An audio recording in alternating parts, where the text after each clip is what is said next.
سورۃ الضحیٰ کا اس کا جو شان نزول ہے وہ یہ ہے کہ کچھ دنوں کے لیے ایک تو بالکل شروع میں جو رک گئی تھی فترت وحی، اس کے علاوہ پھر ایک موقع آیا ہے کہ کچھ عرصے کے لیے بہت دن گزر گئے حضرت جبرائیل نہیں آئے اور آپ کے اوپر ایک شدید قسم کی جو ہے وہ پریشانی طاری ہو گئی۔ کچھ لوگوں نے بھی تانا دینا شروع کر دیا، کچھ عرصے سے محمد تم نے کوئی نئی وحی نہیں سنائی، کیا ہوا تمہارا شیطان کیا چلا گیا بس؟ اب کوئی ایسا بھی بتایا گیا کہ ایک دفعہ کئی متواتر کئی راتوں تک آپ رات کو اٹھے نہیں، تو کہا وہ تمہارا شیطان تمہیں چھوڑ گیا ہے۔ کوئی ساتھ کے رہنے والی عورت جو تھی کہ رات میں نے سنی نہیں تمہاری کوئی پڑھنے کی جو تم پڑھا کرتے تھے، شاید شیطان تمہیں چھوڑ گیا ہے۔ خود آپ کو جس قدر ایک اشتیاق رہتا تھا کہ وہی آئے اور آپ کی وہ روح کو جو ہے مزید اور غذا اور تر و تازگی جو ہے وہ مسلسل ملتی رہے، اس کی وجہ سے یہاں تک آتا ہے کہ حضور فرماتے کہ اس درجے میں رنج اور غم میں تھا کہ میں سوچتا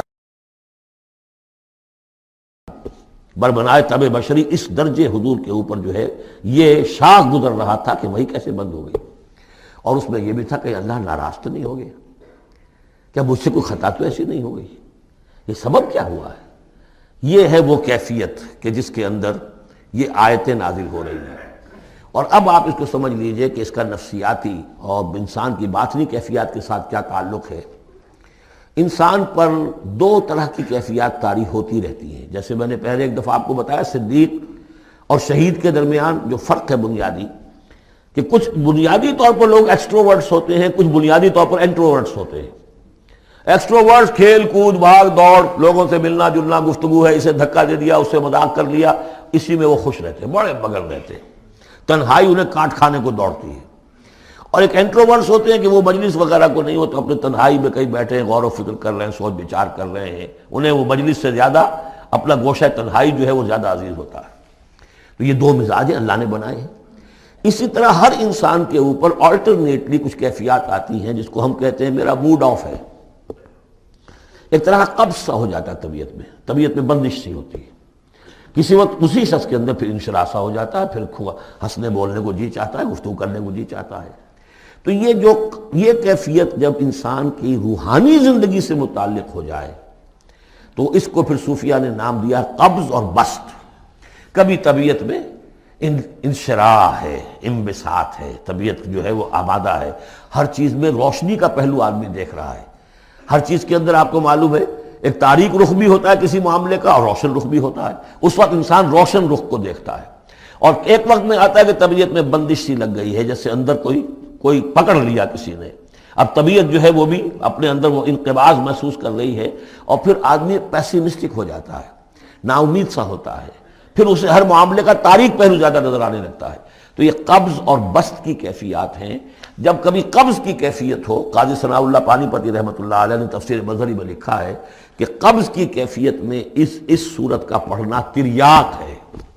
جس طرح حضور صلی اللہ علیہ وسلم کے لیے گویا کہ اس وقت جو وحی کا بند ہو جانا تھا وہ گویا کہ ایک طرح کے انقباض اور قبض کی کیفیت پیدا ہوئی تھی، اس میں اب اللہ تعالیٰ فرما رہے ہیں والضحیٰ،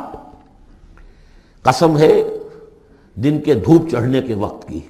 واللیل اذا سجا، اور قسم ہے رات کی جبکہ وہ چھا جائے یا ساکن ہو جائے، سجا کے دونوں معنی ہے سکون۔ اب دیکھیے ان دونوں کو کیوں لائے، اس لیے کہ صبح ہے، حرکت ہے، برکت ہے، چلنا ہے، دوڑنا ہے، ہر شخص جا رہا ہے، ادھر جا رہا ہے، ادھر جا رہا ہے، رات کو سکون ہو گیا، تاریکی چھا گئی اور شور ہنگامہ ختم ہو گیا۔ لیکن یہ رات اور دن دونوں ضروری ہیں انسان کے لیے،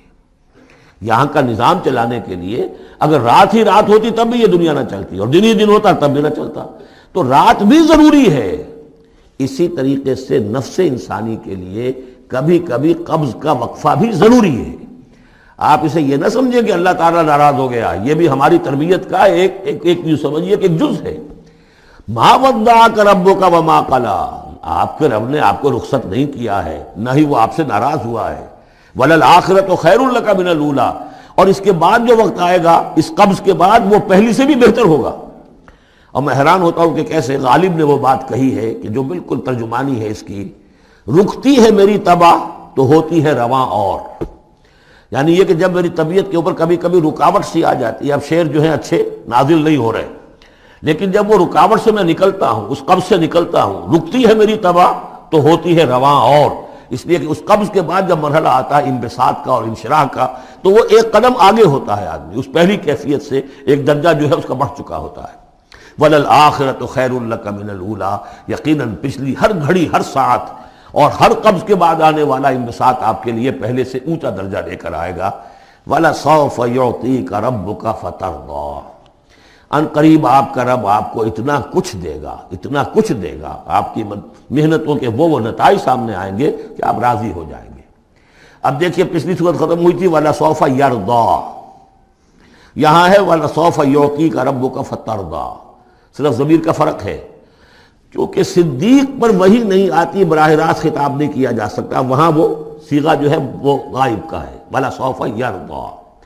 اور چونکہ نبی وہ ہے جس پر وحی آ رہی ہے، براہ راست مخاطب ہے، تو وَلَسَوْفَ يُعْطِيكَ رَبُّكَ فَتَرْضَىٰ، آپ کا رب اتنا کچھ دے گا کہ آپ راضی ہو جائیں گے۔ اب یہ کہ اسی قبض کی حالت میں پھر اللہ تعالیٰ اپنے احسان جتا رہا ہے، اور یہ بہترین ہے۔ کبھی طبیعت پر ڈپریشن ہو اس طرح کی اور قبض کی کیفیت ہو تو آدمی یاد کرے کس کس مرحلے پر اللہ نے میری دستگیری فرمائی، کن کن مراحل پر اللہ تعالیٰ نے مجھے مشکلات سے نکالا، اس سے وہ حوصلہ بڑھتا ہے۔ اور اس کو بھی سمجھیے کہ اسی انداز میں علم یجد کا یتیماً فآویٰ، یہ سیرت النبی کے بڑے اہم حصے ہیں جو اس میں آ گئے ہیں۔ آپ کی پیدائش یتیمی میں، پوسٹیومس چائلڈ، باپ تو پہلے ہی فوت ہو چکا ہے، 6 سال کی عمر میں والدہ گئی، 8 سال کی عمر میں دادا گئے، اور وہ یعنی جو آپ نے دیکھا ہے ابتدائی زمانہ زندگی کا تو وہ یتیمی کا۔ علم یجد کا یتیماً فآویٰ، کیا اس نے اے محمد آپ کو نہ پایا کہ آپ یتیم تھے، پھر پناہ دی، آپ کے لیے بندوبست کیا، دادا کے دل میں جو شفقت ڈالی، پھر آپ کے تایا زبیر کے دل میں جو شفقت ڈالی۔ عبد المطلب کے بعد فوراً ابو طالب کا نام آتا ہے، حالانکہ یہ غلط ہے تاریخی اعتبار سے۔ عبد المطلب کے بعد کافی عرصے تک زبیر جو آپ کے تایا تھے وہ سرپرست تھے، پھر ان کے انتقال کے بعد ابو طالب کا معاملہ آیا، لیکن ان کو بیچ میں سے غائب کر دیا گیا ہے۔ بہرحال اللہ تعالیٰ جو بھی کسی کے دل میں ڈالتا ہے، آخر ابو طالب کے دل میں محبت ڈالی تو کس نے ڈالی؟ وہ ہم پڑھ چکے ہیں سورہ طٰہٰ میں، وَأَلْقَيْتُ عَلَيْكَ مَحَبَّةً مِّنِّي، حضرت موسیٰ علیہ السلام کی موہنی صورت کے اوپر اللہ تعالیٰ فرماتے ہیں ہم نے اپنی محبت کا پرتو ڈال دیا کہ تمہیں دیکھنے کے بعد وہ قتل کرنے کے ارادے سے باز رہ گئے، ان کے ہاتھ شل ہو گئے، ایسی موہنی صورت، اسے قتل کر لیں۔ وَأَلْقَيْتُ عَلَيْكَ مَحَبَّةً مِّنِّي وَلِتُصْنَعَ عَلَىٰ عَيْنِي، یہ ہوا ہے۔ تو فرمایا علم یجد کا یتیماً فآویٰ ووجدک ضالاً فہدیٰ، اور پھر جب آپ شعور کی پختگی کو پہنچے اور غور و فکر کا مرحلہ آیا، حقائق میں انسان کو سوچ بچار کا مرحلہ آیا، اور آپ کو دیکھا کہ آپ تلاش حقیقت میں سرگرداں ہیں تو ہدایت دی۔ وہ آگے آ جائے گا، بہت قریب پہنچ گئے ہم، اقرأ بسم ربک الذی خلق، وہ مرحلہ جب آئے گا۔ وَوَجَدَكَ عَائِلًا فَأَغْنَىٰ، اور پایا آپ کو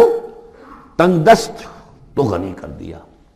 کس طرح سے راستہ پیدا کیا ہے خدیجہ الکبریٰ رضی اللہ تعالی عنہا نے، جو بھی ان کے آپ کے محاسن دیکھے کتنی گرویدہ ہوئی ہیں۔ بڑے بڑے سردار قریش کے جو ہے ان سے نکاح کے خواہش مند تھے، انہوں نے خود جو ہے اپنی لونی کے ذریعے سے پیغام دیا ہے حضور کو۔ تو یہ ساری چیزیں جو ہے ان کی ساری دولت جو ہے وہ پوری کی پوری انہوں نے لا کر حضور کے قدموں میں ڈال دی ہے۔ وَوَجَدَكَ عَائِلًا فَأَغْنَىٰ فَأَمَّا الْيَتِيمَ فَلَا تَقْهَرْ، تو اے نبی تقاضے ان تینوں چیزوں کے کیا ہیں؟ ہم نے آپ کو یتیم پایا، پناہ دی، اب آپ بھی یتیم کے سرپرستی کیجئے، کسی یتیم کو اس کے اوپر کوئی جبر نہ ہو، سختی نہ ہو۔ وَأَمَّا السَّائِلَ فَلَا تَنْهَرْ، اور آپ جب کہ تلاش حقیقت میں سرگرداں تھے تو ہم نے آپ کو ہدایت دی، اسی طریقے سے اب آپ کو بھی کوئی شخص سائل بن کر آپ کے پاس آئے، سوال کرے، اسے جھڑکنا نہیں ہے۔ اسے جو بھی سائل دونوں طرح کے ہوتے، سوال کرنے والا کوئی علمی سوال اور سوال کرنے والا کوئی مالی مدد کے لیے۔